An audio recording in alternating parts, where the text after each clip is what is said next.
Notre invité ce matin, Guillaume Perrier, journaliste au service international de l'hebdomadaire Le Point et spécialiste de la Turquie. Merci beaucoup d'avoir accepté notre invitation ce matin. On vous reçoit parce que vous venez de co-signer ce livre avec une autre journaliste spécialiste de la Turquie, Laure Marchand. Les loups aiment la brume. Ça vient de sortir aux éditions Grasset. C'est une longue enquête très fouillée à travers Paris, Berlin, Palerme, Bruxelles, sur l'activisme souterrain, clandestin de la Turquie et de ses services secrets aidés par une myriade de groupes. Des services turcs qui n'hésitent pas à mener des attentats ciblés, des assassinats ciblés en Europe avec dans l'ombre, ou plutôt dans cette brume, le président Recep Tayyip Erdogan. D'abord un mot de ces services turcs que le grand public connaît peu. Qu'est-ce que le MIT, le mythe et ses ramifications ? Oui, le MIT, c'est une des organisations de renseignement les plus puissantes au monde aujourd'hui, avec plus de 6000 employés à travers le monde, un activisme, une présence sur les 5 continents, à l'image du déploiement diplomatique tous azimuts de la Turquie ces dernières années, je dirais. Donc le MIT, il faut savoir qu'il est dirigé depuis plus de 12 ans maintenant par Hakan Fidan, qui est un technocrate turc très proche de Recep Tayyip Erdogan. Erdogan l'appelle ma boîte noire, donc ça vous donne déjà un petit peu une idée du rôle que peut jouer ce service, et donc c'est un petit peu le gardien des secrets du régime et le bras armé de la diplomatie d'Erdogan aujourd'hui à l'étranger. Qui a été réformé et qui est noyauté en gros par les nationalistes turcs extrême droite. Alors qui a été réformé, et puis comme toutes les administrations clés, je dirais, de la bureaucratie turque depuis quelques années, qui a été abondamment purgée, reprise en main par les proches de Recep Tayyip Erdogan, et effectivement aujourd'hui au sein duquel les groupes les plus nationalistes ont repris le dessus.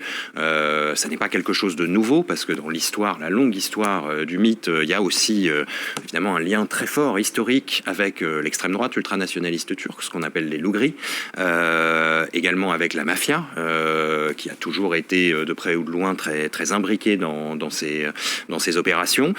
Dans les années 80-90 déjà, le mythe menait des assassinats ciblés en Europe, y compris en France, y compris en plein Paris, contre des militants ou des terroristes arméniens ou kurdes. Aujourd'hui, on voit, si vous voulez, ces réseaux, ces méthodes se réactiver. Pourquoi ? Tout simplement parce qu'Erdogan, depuis le coup d'État manqué de l'été 2016, a été obligé de reprendre en main tout l'appareil d'État, tout l'appareil sécuritaire, d'une façon extrêmement ferme. Oui, une vraie paranoïa. Voilà, une vraie paranoïa, souvent justifiée. Il y avait effectivement des complots contre lui au sein des forces armées et probablement au sein des services secrets. Et donc, il a fait du mythe sa garde rapprochée, sa garde prétorienne en quelque sorte. Et aujourd'hui, c'est vraiment l'institution qui se trouve au cœur du déploiement stratégique de la Turquie. Donc, il y a des cibles de choix. Hein. Il y a notamment les proches du prédicateur Fethullah Gülen, qui a un réseau à travers le monde et qui est accusé par Recep Tayyip Erdogan derrière le coup d'État qui a tenté de le destituer. Puis il y a aussi les Kurdes. Et avec des attentats donc ciblés en Europe. Je pense notamment à l'attentat de Paris dont vous parlez beaucoup, ces 3 militantes kurdes assassinées en plein Paris en 2013. L'enquête a été semée d'embûches, entravée notamment par le secret défense. Que sait-on aujourd'hui de l'assassinat de ces 3 femmes en plein Paris ? C'est assez simple, ces 3 femmes donc, étaient 3 militantes du PKK. Sakineh Cansöz était la principale cible, était vraiment une personnalité extrêmement importante au sein de... C'est une des fondatrices du Parti des Travailleurs du Kurdistan. Elle était avec Abdullah Öcalan, très proche de lui. C'est ça, dès 1978, et donc c'est la fondatrice de la branche des femmes au sein du PKK. On sait que les femmes, il y a une certaine vision de l'égalité homme-femme au sein de ce mouvement kurde, et que donc elle est à l'origine de la création de la branche féminine de la guérilla. Donc c'est quelqu'un qui a une aura, un charisme extrêmement important dans le mouvement. On étudie ses textes, enfin voilà. Donc cet assassinat a été un choc extrêmement important, d'autant plus qu'il faut remettre ça dans le contexte. Ça intervient en janvier 2013, ça va bientôt faire 10 ans. À l'époque, la Turquie négociait avec le PKK, essayait de régler par des négociations secrètes dans lesquelles le mythe était impliqué, ce conflit vieux de 40 ans qui a fait plus de 40 000 morts. Donc il y avait une volonté politique de résoudre par le dialogue cette question, qui a été torpillée par cet assassinat. Ouais. Et donc c'est ça qu'on s'aperçoit aujourd'hui, c'est que cet assassinat commandité par des gens au sein des services secrets. L'enquête a peu à peu fait apparaître cette vérité comme en tout cas, on a découvert l'assassin qui est mort juste avant son procès. Voilà, alors l'assassin a été attrapé avec des preuves de son méfait. Il avait utilisé un pistolet à silencieux, 3 balles pour chaque victime, quelque chose d'extrêmement professionnel. Il a été arrêté, il a passé plusieurs mois en prison. Un procès a été, une procédure judiciaire a été ouverte. Et cet homme, ce jeune homme, était atteint d'une tumeur au cerveau incurable et il est mort en prison avant d'avoir pu être jugé. On s'est aperçu évidemment après que ce profil n'avait pas été choisi au hasard et que c'était bien pour ça qu'il avait été choisi pour exécuter ce crime. Les services secrets turcs savaient parfaitement quel était son état de santé et c'était un atout pour eux évidemment.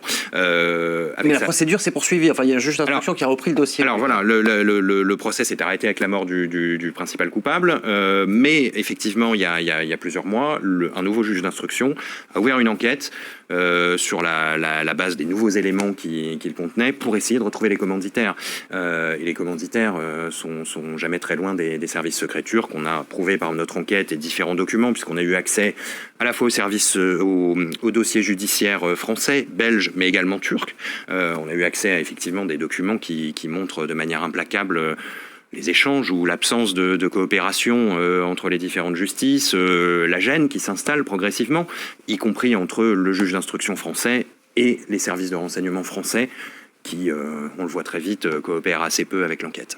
Oui, parce qu'en fait, donc, le juge d'instruction qui va reprendre le dossier va se heurter à des documents classés secret défense, qui avaient ardé, c'est-à-dire dont une grande partie ont été effacés, mais on apprend quand même, grâce aux documents que vous avez vus vous-même, que les renseignements français avaient justement rédigé une note sur la principale cible de cet assassinat 2 jours avant. Voilà, 2 jours avant, une note très détaillée donc, sur Sakineh Jansus, ce personnage dont je vous parlais tout à l'heure. Donc, ça ne constitue pas une preuve, mais on ne peut pas s'empêcher de penser que les services français pouvaient être au courant de quelque chose qui se préparait. Ou tout du moins laisser peut-être faire.